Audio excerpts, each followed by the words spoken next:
कैसे हैं आप सभी लोग। एक बार फिर से स्वागत है आपका हमारे YouTube channel study with Yogesh में। होपफुली जो क्लासेज आजकल चल रही हैं, चाहे वो फाउंडेशन बैच है उत्तराखंड इतिहास का, जो नए छात्र हैं उनके लिए स्पेशली वो है, और जो पुराने छात्र हैं वो भले ही डबल स्पीड में देखें लेकिन एक बार ऊपर ऊपर सरसरी निगाहों से देख लेना, क्योंकि उसमें कई नए फैक्ट इंक्लूडेड हैं जो पहले नहीं कराई गई है। पहले सिर्फ राजा महाराजा और उनके कार्यकाल के बारे में बताया गया था। इस बार जो उत्तराखंड इतिहास में पर्टिकुलर जो हमारा कोई राजवंश है, उसकी संस्कृति, उसका प्रशासन, उसके जो भी अपने आप में मान्यताएं थी, उस पर भी मैं फोकस्ड हूँ, क्योंकि आजकल पेपर का जो आपने देखा होगा पैटर्न है, कहीं ना कहीं वो डीप स्टडी की ओर चला गया है। आप भले ही वनडे एग्जाम की तैयारी कर रहे हो या फिर आप कोई ऐसा एग्जाम जो प्रीलिम्स के साथ मेंस और इंटरव्यू या जो 2 से 3 स्टेप में अपने आप का फाइनल प्रोसीजर जिस एग्जाम की होती है वो, यानी कहीं ना कहीं हम देखें तो पेपर का जो पैटर्न है और आपकी जो तैयारी है, उन दोनों में फिलहाल अभी गैप है, और इस गैप को जितनी जल्दी हो बच्चों भर लेना है। ठीक है, आज की जो क्लास है बच्चों एक ऐसे वर्ग के लिए, एक ऐसे ग्रुप के लिए है जो अब यहाँ से स्टार्ट करने जा रहा है। क्योंकि जब मैंने स्टडी विथ योगेश नाम से चैनल शुरू किया था, लगभग 4 साल इस चीज़ को कंप्लीट हो चुके हैं, आपने देखा होगा। और 4 साल कंप्लीट होने के बाद आपने एक चीज़ नोटिस की होगी 2020 से 2024 तक, इसमें बहुत छात्र ऐसे हैं जो कहीं ना कहीं अपनी सेवाएं आज की डेट पे दे रहे हैं, चाहे वो पुलिस में विभाग में हो, राजस्व विभाग में पटवारी के पद पे हो, या अपने आप में लोअर पीसीएस का एग्जाम, या इस तरीके से ग्रुप सी के अनेकों एग्जाम हैं बच्चों जिसमें कहीं ना कहीं बच्चे अपनी सेवाएं दे रही हैं। अचानक से जब वो बच्चे निकले तो एक नया मास जो है पिछले कुछ समय से आ चुका है जो सरकारी सेवा की तैयारी कर रहा है, क्योंकि जैसे पहले वालों ने की वैसे ही अब वाले कर रहे हैं, और आने वाले समय में फिर ऐसा ही नया ग्रुप आएगा जो कहीं ना कहीं स्टार्ट करने की सोचता है। कल इंस्टाग्राम पे कुछ मैसेजेस आए थे 1-2 बच्चों के, कोई हरिद्वार से और कुछ इस तरीके से। वो बता रहे थे कि सर हम लोगों का जो क्षेत्र है काफ़ी इंटीरियर है, यानी बहुत ज़्यादा वहाँ पे, हरिद्वार मतलब प्रॉपर नहीं, कोई ग्रामीण इलाका होगा, बहुत ज़्यादा ऐसी सुविधाएं नहीं है, ना कोई गाइड करने वाला है तैयारी के रिगार्डिंग। हम शुरू तो करना चाहते हैं लेकिन समझ नहीं आ रहा किस पोर्शन से शुरू करें, कैसे करें। ठीक है, और ऐसे ही सिर्फ हरिद्वार की किसी ग्रामीण क्षेत्र की कहानी नहीं है, बल्कि हमारे पूरे राज्य के अलग अलग क्षेत्रों में इस तरीके के जो क्षेत्र हैं, यानी एक जो आप लोग कह सकते हैं काफ़ी इंटीरियर जो इलाके हैं जहां अभी साधन या संसाधनों का अभाव अभी भी देखने को मिलता है, उनके लिए अगर कहीं उनका नेटवर्क क्षेत्र में वो हैं जहां पे यूट्यूब क्लासेस चल पाती हैं या जहां पे वो मुझे सुन पा रहे हैं, तो कहीं ना कहीं बच्चों एक गाइडेंस का होना बहुत जरूरी है। ठीक है, और बिना गाइडेंस के अगर आप तैयारी करोगे तो ये बिना एक टारगेट के अपने आप में मेहनत करने वाली बात है, क्योंकि सबसे पहले लक्ष्य का होना जरूरी है। उस लक्ष्य को भेदने के लिए आपको अपना परिश्रम करना होता है, और उसी चीज के लिए हम लोग जो है लगातार प्रयत्न कर रहे हैं, लगातार प्रयास कर रहे हैं, और बहुत से छात्रों को इसमें सफलता मिली, बहुत से छात्र इसमें बहुत क्लोज मार्जिन से बाहर हुए हैं, और कतिपय ऐसे भी छात्र हैं जो इसमें डिमोटिवेट हुए हैं। ठीक है, और सरकारी सेवा की तैयारी करना या सरकारी नौकरी की तैयारी करना एक प्रकार का इसी प्रकार का रिस्क है बच्चों। कुछ बच्चे पहले ही अटेम्प्ट में क्वालिफाई कर जाते हैं, यानी 6 महीने, 1 साल, 1.5 साल की स्टडी करेंगे और बेहतर तरीके से स्टडी करते हैं, सही गाइडेंस के साथ स्टडी करते हैं, एक ही बार में क्वालिफाई कर जाते हैं। कुछ बच्चे ऐसे होते हैं जो लगातार प्रयास करते हैं, मेहनत में उनकी कोई कमी नहीं होती, लेकिन कहीं ना कहीं चूक जाते हैं। ठीक है, तो इसीलिए कहा जाता है कि परिश्रम कीजिए। परिश्रम सब करते हैं, एक बार में क्वालिफाई करने वाला हो या 10 बार भी क्वालिफाई, 10 बार में भी अगर क्वालिफाई नहीं हो पा रहा, तो मेहनत तो दोनों की है ही है, लेकिन सही दिशा, सही डायरेक्शन जो हम लोग कहें उसके आधार पर तैयारी करना एक अलग चीज होती है बच्चों। तो इसी क्रम में आज की जो वीडियो है ये उन छात्रों की है जो पहली बार तैयारी करने की सोच रहे हैं या इस फील्ड में आके सोच रहे हैं। अब कई लोग ऐसा कहेंगे नहीं करनी चाहिए तैयारी, या कुछ नहीं रखा है, सरकारी नौकरी में नहीं मिलती है नौकरी, ये वो सच है बच्चों, क्योंकि सरकारी क्या प्राइवेट सेक्टर में भी नहीं मिलेगी नौकरी। आप जाके तो देखिए, जहां पे कंपटीशन होता है वहां पे खुद को सर्वश्रेष्ठ साबित करने के लिए मेहनत करनी पड़ती है, और कुछ ना कुछ अलग करना पड़ता है जो अन्य छात्रों के कंपैरिजन में हो। आप किसी भी क्षेत्र में चले जाइए, आप कोई ऐसी चीज बता दीजिए जहां नॉर्मल आपको सीधी नौकरी मिल जाती है। हाँ, अगर आपको सिर्फ और कमाना है, दिहाड़ी मजदूर बन के रहना है, या नॉर्मल आपको 8-10 हज़ार 12 हज़ार की नौकरी कहीं पे करनी है प्राइवेट सेक्टर में, अपने शरीर को जो है जितना ज्यादा आप लोग परिश्रम कर रहे हैं, शारीरिक श्रम के बल पे अगर आप कोई चीज अर्न कर रहे हैं तो फिर अलग चीज है। लेकिन एक थोड़ा सा अगर आप सोचते हैं कि लाइफ थोड़ी बैलेंस हो, आपका रहन सहन सही हो जाए, आपको एक ऐसी जॉब मिल जाए जहां पे आप इजीली चीजों को मत देख सकते हैं। ऐसा तो नहीं कह रहा कि सारे सपने पूरे कर सकते हैं, बट एक वेल सेटल आप लोग बोल सकते हैं, ठीक ठाक जो आपके जीवन यापन के लिए सही है चीजें, उसके लिए आपको कहीं ना कहीं परिश्रम करना होगा। और याद रखना, बिना मेहनत के, बिना संघर्ष के कोई भी मंजिल नहीं मिल पाती बच्चों, ये सच्चाई है। और सरकारी सेवा की तैयारी अगर आप कर रहे हैं या शुरुआत कर रहे हैं तो माइंड में ये लेके चलिए, पॉजिटिव आपने आप पर जितना रखोगे वही है। क्योंकि उनका एग्जाम्पल लीजिए जो 1 या 2 बार तैयारी करने के बाद निकले हैं, जिन्होंने फाइनल सिलेक्शन लिया है, जो बार बार सिलेक्शन ले रहे हैं, उनका एग्जाम्पल मत लीजिए जो कहीं ना कहीं अपने आप में डिमोटिवेट आपको करें, आपसे कहें कि नहीं तैयारी मत करो ऐसा वैसा। मैं तो साफ साफ कहता हूँ, हमने की, हम सेटल हुए। ऐसे ही इतने जो लोग निकले, इनसे जाके पूछिए, ये तो कहेंगे ही आपसे कि करो ना, उनसे मत पूछो जो नहीं निकल पा रहा, जो आपको डिमोटिवेट करता हो, जो आपसे कहे नहीं कुछ नहीं रखा, कुछ नहीं। हाँ, आपके पास कोई दूसरा विकल्प है तब तो ठीक है, लेकिन अगर प्रयास अगर आप नहीं, अब ये उन लोगों के लिए नहीं है जो 5-6 साल से तैयारी कर रहे हैं, ये तो उनके लिए जो शुरुआत कर रहे हैं। अब शुरुआत उसने भी तो कुछ सोच समझ के किया होगा ना, वो भी तो सोच रहे होंगे कि कहीं ना कहीं हम लोग शुरू करें, या कहीं ना कहीं कोई बात होगी कि उनको इस क्षेत्र में आना है, तो आप किसी को रोक तो नहीं सकते, एग्जाम तो वो देंगे ही देंगे, और देने भी चाहिए बच्चों, ठीक है। तो उन बच्चों के लिए है, ध्यान से चीजें सुनना है, ठीक है। सबसे पहले इस फील्ड में अगर आप आ रहे हैं, अपनी एज देखिए कि आप किस उम्र के हैं, सबसे बड़ा फैक्टर है, बिना इसके कुछ नहीं होता बच्चों। अब आपको कि सर एज का क्या लिंक है, एज तो हमारी जो है फॉर्म भरने के लायक है, ठीक है, फॉर्म भर, एज से ये साबित होगा कि आप किस लेवल की एग्जाम की तैयारी कर सकते हैं। अगर आप 20 साल, 19 साल, 18 साल से ऊपर के हैं और शुरुआत करना चाह रहे हैं, तो आपके पास कई चीजें ऐसी होंगी जो आप स्टार्टिंग से तैयार कर सकते हैं। लेकिन अगर आप 28-29 साल के होने के बाद अब तैयारी कर रहे हैं, तो फिर कहीं ना कहीं आपको एक शॉर्टकट रास्ता देखना पड़ेगा, आपको बहुत बड़ा पंडित नहीं बनना पड़ेगा इस क्षेत्र में। यानी आप सोचेंगे कि मैं बड़े बड़े ग्रंथ पढ़ूं कॉम्पिटेटिव एग्जाम के, उसके बाद में सिलेक्शन लूं, तो फिर कहीं ना कहीं आप भटक जाएंगे रास्ते से। आपकी उम्र जो है ज्यादा हो चुकी है या आपके पास समय कम है, तो आपको शॉर्टकट रूट अपनाना पड़ेगा एग्जाम के पैटर्न को देखने के बाद, ठीक है। सेकंड फैक्टर है बच्चों, इसमें आपका सपोर्ट कितना है, फैमिली सपोर्ट या इकोनॉमिक बैकग्राउंड। क्या आप 1 साल तैयारी करने के बाद आपके घर वाले आपसे कहने लग जाएंगे कि अब तुझसे नहीं होता, या आप कहीं कमाइए, अर्न कीजिए, या फिर ऐसा है कोई बात नहीं बेटा, भले 3-4 साल लग जाए, हम तेरे साथ हैं, तू मेहनत कर, तुझे किसी चीज की आंच नहीं आने देंगे, ठीक है। एज, फैमिली सपोर्ट या इकोनॉमिक बैकग्राउंड, ठीक है। तीसरा जो आता है बच्चों, अब फैमिली सपोर्ट और इकोनॉमिक बैकग्राउंड में ये वही आ गई कि आपके ऊपर रिस्पॉन्सिबिलिटी कितनी है, आप घर के बड़े हैं, छोटे हैं, आपकी फैमिली आप पे कितना निर्भर करती है। इसीलिए मैंने कहा ये चीज है, ठीक है। ये आपको दोनों चीज देखनी है, उम्र और आपका फैमिली कंडीशंस कैसे हैं। क्योंकि अगर मैंने कहा कि 20 साल के हैं, 21 साल के हैं, तो आप बढ़िया किताबें पढ़ लीजिए, लेकिन अगर आपको ये सपोर्ट नहीं होगा तो फिर तो ये समय खा जाएगा ना आपके पास। आपको तो जल्दी चाहिए चीजें, जल्दी से जल्दी आपको कहीं ना कहीं सिलेक्शन लेना है। लेकिन अगर आपकी उम्र पता लगा 25 साल है उम्र या 28 साल है, अब बट अगर आपके पास 1-2-3 साल के लिए समय ये दे रहे हैं, तो फिर आपको फिर कोई बेफिक्र होकर आप तैयारी कर सकते हैं। इसीलिए ये दोनों चीजों को आपने ध्यान में रखना है कि आपकी एज और फाइनेंशियल सपोर्ट, फैमिली सपोर्ट या इकोनॉमिक बैकग्राउंड आपका कैसा है। क्या आप एडजस्ट कर सकते हैं 2-3 साल की तैयारी को, क्या आप इस तैयारी को मतलब आगे कंटिन्यू कर सकते हैं अगर आपको 1-2-3 बार में सफलता नहीं मिली। क्यों? क्योंकि सपोर्ट सब करते हैं, स्टार्ट करो सब कहते हैं, लेकिन 1-2 साल तैयारी करने के बाद सिलेक्शन नहीं हुआ तो यही लोग आपको फिर क्या करने लग जाएंगे, आपको कहने लग जाएंगे कि अब नहीं होता, कुछ और करो। इसीलिए मैं कह रहा हूं पहले मन बना लीजिए कि आप तैयारी कर रहे हैं, क्या आप 2 से 3 साल दे पाएंगे। यानी कहीं ना कहीं टाइम टेकिंग पीरियड है बच्चों इसमें, यानी टीटीपी जो बोल रहा हूं, टाइम टेकिंग प्रोसीजर है, टाइम टेकिंग प्रोसेस है सरकारी नौकरी की तैयारी करना। क्यों? क्योंकि अगर आप जीरो से हीरो बनना चाहते हैं, यानी आप जीरो लेवल पे हैं और आपको मंजिल चाहिए, तो कहीं ना कहीं आप ये मान के चलिए बच्चों, इस मंजिल तक पहुंचने के लिए आपको समय देना पड़ेगा और बिना समय के आप सिलेक्शन नहीं दे सकते, ठीक है। पहली कंडीशन, सब अपने अपने हिसाब से चीजों को तय करना कि आप कहां पर आज के डेट पे हैं। पहली कंडीशन अब ये है किसके लिए, नए बच्चों के लिए, ठीक है। पहली कंडीशन आपके पास एज अच्छी खासी है, यानी आप 18 से 22 साल के बीच, या 23 साल भी चल जाएगा, ठीक है, 22-23 कुछ भी चल जाता है, 24 भी चल जाएगा।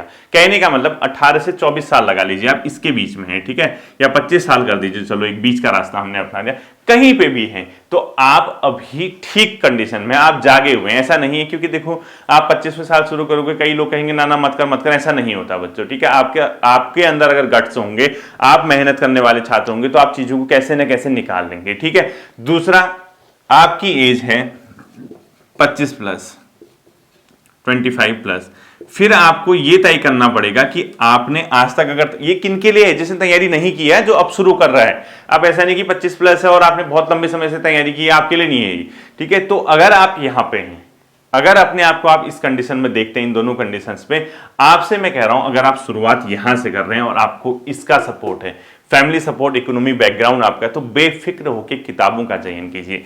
आप ये तय करिए कि आपका एग्जाम किस मतलब तरीके का है, आप क्या सोचते हैं। आप क्या वनडे एग्जाम के पीछे जाना चाहते हैं, या फिर आप पहले एक डीप स्टडी करने के बाद कोई अच्छा एग्जाम निकालना चाहते हैं। अच्छे का मतलब एक आध स्टेप जिसमें ज्यादा हो। सबसे पहले लक्ष्य तय करना पड़ेगा कि है क्या, तभी लक्ष्य भेद पाओगे।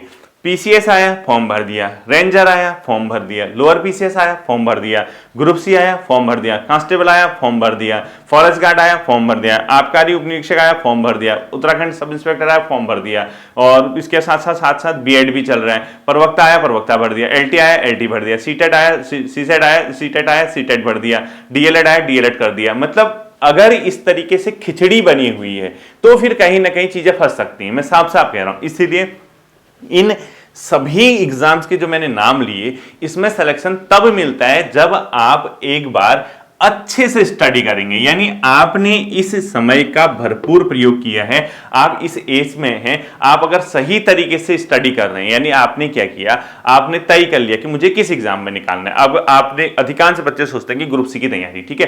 पहली कंडीशन हम लेते हैं इन सब के लिए, चाहे ये हो, ठीक है। हमने कहा, इन्होंने कहा कि नहीं हमें ग्रुप सी की तैयारी करनी, बस बात खत्म। इसीलिए मैंने कहा जो 100 मार्क्स का पैटर्न है, अगर आप उसकी तैयारी करना चाहते हैं, आपने लक्ष्य बना लिया कि मुझे उत्तराखंड में सरकारी नौकरी चाहिए, मैं ग्रुप सी की तैयारी करूंगा, आपने वहीं पे बात खत्म कर दी। आप किसी की नहीं सुनना चाह रहे, किसी की नहीं सुनना चाह रहे, तो आप पीसीएस की फॉर्म मत भरिएगा, उसके बाद फिर लोअर पीसीएस मत बनना, फिर आरओ मत बनना, क्योंकि आपने ये तय कर दिया कि आपने ग्रुप सी निकालना है। तो फिर आपको वन माइंड रखना होगा, आपको ये तय करना होगा कि सफलता लेनी है, तो आप फिर उसको भेद के रहेंगे जब तक उसमें सिलेक्शन ना हो। मैं इसीलिए पहले कह रहा हूं कि आप ये तय कीजिए कि आप किस एग्जाम की तैयारी कर रहे हैं। और या इस राज्य में दो ही तरीके के एग्जाम है, वनडे एग्जाम या जिसमें एक से अधिक स्टेप हो, यानी प्री, मेंस और वो।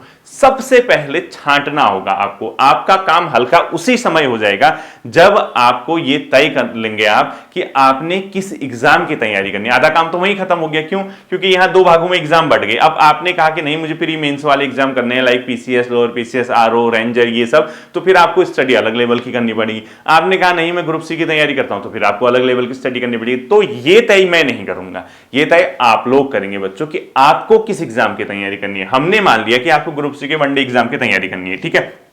पैटर्न क्या है? 100 मार्क्स का है। 100 मार्क्स में 40 नंबर की उत्तराखंड, ठीक है, 20 नंबर की हिंदी जो अभी के समय चल रहा है, और इसके अलावा लगभग 25 नंबर की जीएस आती है। कितना हो गया? 40, 20, 60 और 50, 85। 10 नंबर की इसमें कंफर्म रीजनिंग आती है, और 5 नंबर में कंप्यूटर और अदर चीज जो भी है।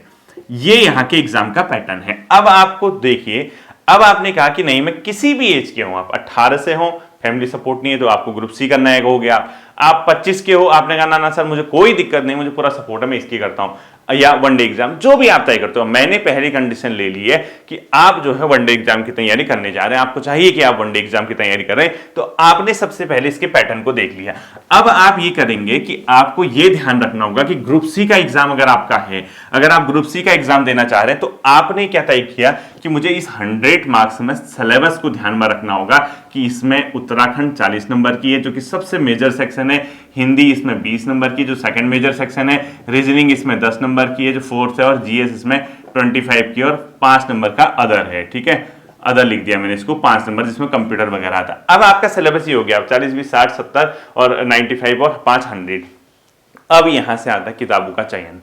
बिना किताबों के चयन के आप सफलता नहीं पा सकेंगे, ये कंफर्म है। जब तक आपने किताबों का चयन सही तरीके से नहीं किया, सही सोर्स नहीं अपनाए, तो अब तक आप सफल नहीं होंगे। इसके लिए आपको क्या करना होगा? इस पूरे पैटर्न के लिए लगभग 1 से 1.5 साल देना होगा, 1.5 ईयर, ठीक है। 1 से 1.5 साल की आपको तैयारी करनी होगी। बेशक आपको 1 से 1.5 साल बहुत ज्यादा भी लग रहे होंगे, आपको लग रहा होगा ठीक ठाक है, तो जब तक पढ़ोगे नहीं। अब मैंने कहा चलो ग्रुप सी की तैयारी करो, ये चीजें हैं, 1 महीने बाद फॉर्म आया, भर दिया कनिष्ठ सहायक का। क्या कर रहे हो? कनिष्ठ सहायक की तैयारी। कैसे क्या कर रहे हो? टाइपिंग। तैयारी कैसे हो जाएगी बताओ आप, जब तक एक बार पढ़ नहीं लोगे। किसी भी फॉर्म को आप अपने अनुभव के लिए भरना चाहते हैं तो भरिए, कोई दिक्कत नहीं, लेकिन मैं आपको सीधा सीधा बता रहा हूं, जब तक आप एक बार अच्छे से पढ़ाई नहीं करोगे तो चयन नहीं होगा बच्चों, क्योंकि बहुत बड़े सूरमा, बहुत बड़े धुरंधर आपसे पहले इस जंग को जीतने का प्रयत्न कर रहे हैं। ठीक है, आपने कहा मुझे इस एग्जाम की तैयारी करनी, तो नॉर्मल सी बात सबसे पहले आता है कि इसके सोर्सेस क्या हों। उत्तराखंड 40 नंबर की आती है बच्चों आज के डेट पे। सोर्सेस मार्केट में आपको तमाम दिखेंगे, बहुत सारे सोर्सेज दिखेंगे, क्योंकि आप एक नए छात्र हो। सबसे पहले आपको इसका बेस बनाना होगा, आपको उत्तराखंड के स्टडी के रिगार्डिंग उत्तराखंड का मटेरियल क्या हो ये पता होना चाहिए, क्योंकि सबसे मेजर सेक्शन है। मार्केट में जो किताब आती है उनमें से बहुत सी किताबें हैं, मेरा हमेशा से सजेशन रहा है कि एक तो उत्तराखंड की परीक्षावाणी लिखते रहना, जो पता नहीं आपको। ठीक है, उत्तराखंड की परीक्षावाणी लगभग हर छात्र के पास रहती है और लगभग हर छात्र उसको पढ़ता है। क्यों? क्योंकि तथ्यात्मक पोर्शन कवर हो जाता है उससे। 40 नंबर की उत्तराखंड हो गए तो 20-25 नंबर जो फैक्ट बेसिस हैं वो आप लगभग कवर कर देते हैं। उत्तराखंड इतिहास भले इसमें बहुत ज्यादा ना हो, लेकिन अधिकांश क्वेश्चन वहां से आप कवर करने में सफल हो जाते हैं। ठीक है, उत्तराखंड का पोर्शन क्या है, इसमें लगभग अपने आप में 20 नंबर का है, तो उत्तराखंड की परीक्षावाणी मतलब से 20 नंबर कवर होती है 40 में, परीक्षावाणी है। ठीक है, उत्तराखंड की। सेकेंड आता है बच्चों, क्योंकि जिस साल आपका एग्जाम होगा उस साल आप विंसर ईयर बुक पढ़ेंगे, अभी मत पढ़िए। जिस साल होगा उस साल आप विंसर ईयर बुक ले लीजिएगा। जब आपको लगेगा कि हाँ इस साल मेरा ये मतलब एग्जाम है, तो आप इसके लिए विंसर ईयर बुक, हर साल आती है बच्चों ईयरली बुक। ठीक है, तीसरा आता है उत्तराखंड के इतिहास का कोई सोर्स। आप चाहें तो यशवंत कठौत जी की ले सकते हैं, चाहे तो आप अजय रावत जी की ले सकते हैं। ठीक है, अजय रावत लिख देता है मैंने, यशवंत कठौत में थोड़ा सा ये है, उसमें आपको वो वाला पोर्शन नहीं मिलेगा, ब्रिटिश ये वाला जो है ना, तो इसलिए अजय रावत जी की भी ठीक है किताब। तो आपको ये 3 किताबें उत्तराखंड के सोर्स के लिए रखनी है और सही तरीके से इसकी स्टडी करनी है। लेकिन इतने से काम होगा हम ये नहीं कह रहे, क्योंकि सरकार की क्या योजनाएं हैं, गवर्नमेंट ने क्या योजनाएं लॉन्च की है।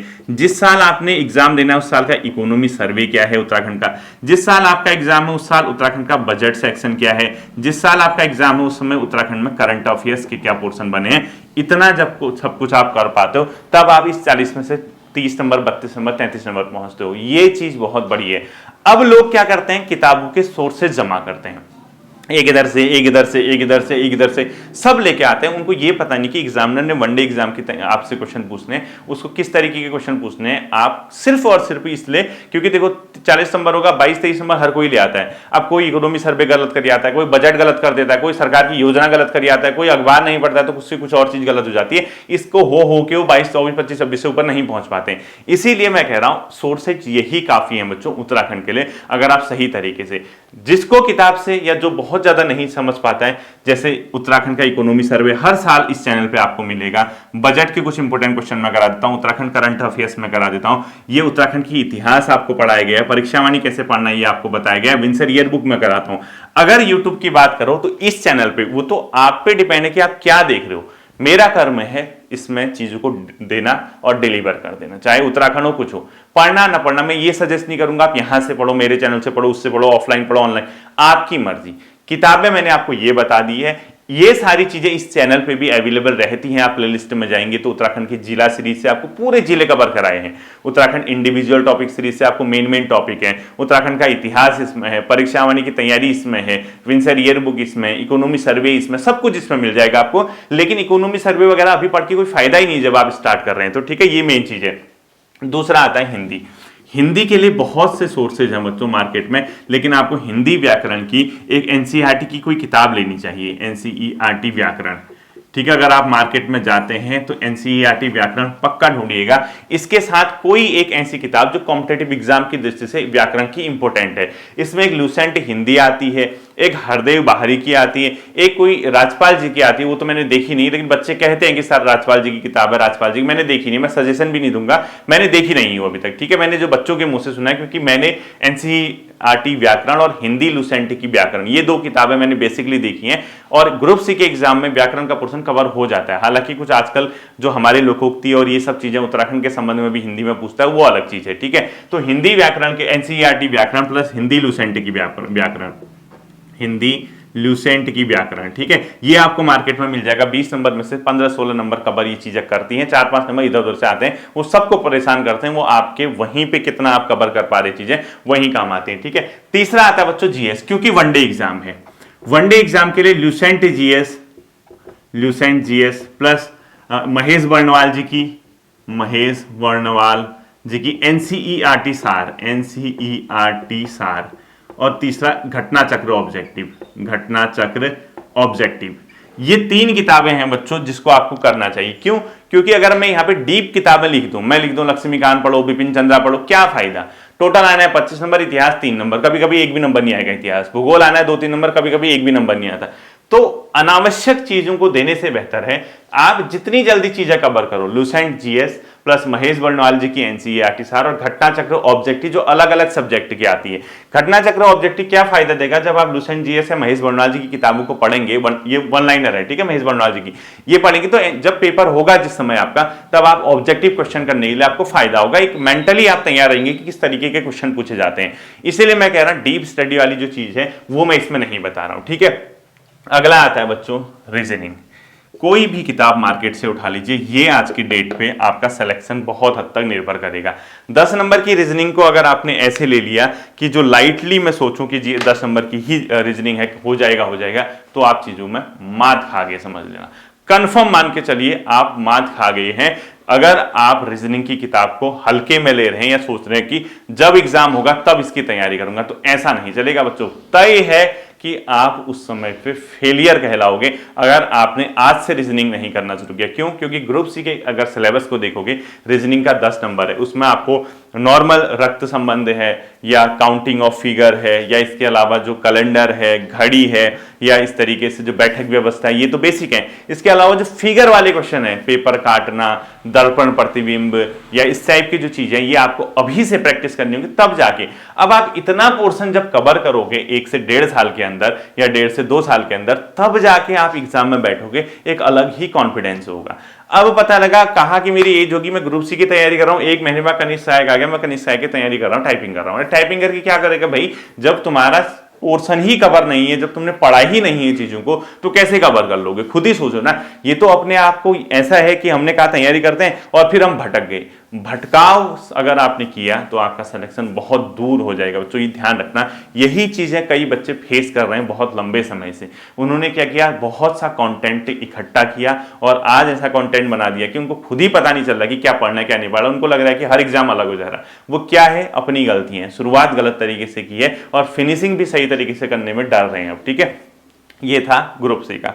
इसके बाद एक दिन, चाहे संडे हो या किसी दिन हो, मैं उन बच्चों के लिए क्लास लेके आऊंगा जो डीप वाला करना चाहते हैं, क्योंकि समय का अभाव रहता है बच्चों, आधे घंटे 25 मिनट 30 मिनट से लंबी वीडियो नहीं बन पाती है। तो जो नेक्स्ट टाइम में चाहे संडे को शायद संभवतः उसमें आऊंगा, हम लोग ऐसा पोर्शन देखेंगे जो डीप स्टडी करना चाहते हैं, जो स्टार्ट ही अच्छा करना चाहते हैं, यानी जिसको फैमिली सपोर्ट भी है, जिसका उम्र का अभाव भी नहीं है और उम्र का अभाव भी है, फिर भी डीप करना चाहते हैं, थोड़ा सा समय वो लेना चाहते हैं, 1 1.5 2 2.5 साल अच्छे से स्टडी को, वो मैं इस संडे को आपको बताऊंगा, ठीक है। उम्मीद करता हूं ये बात आपकी समझ आई होगी। नए छात्रों के जो वनडे एग्जाम की तैयारी करना चाहते हैं, इस पैटर्न पे अगर चलेंगे बहुत जल्दी आपको सफलता मिलेगी। फिर मिलते हैं अगले सेशन पर, अपना ध्यान रखिएगा। Thank you.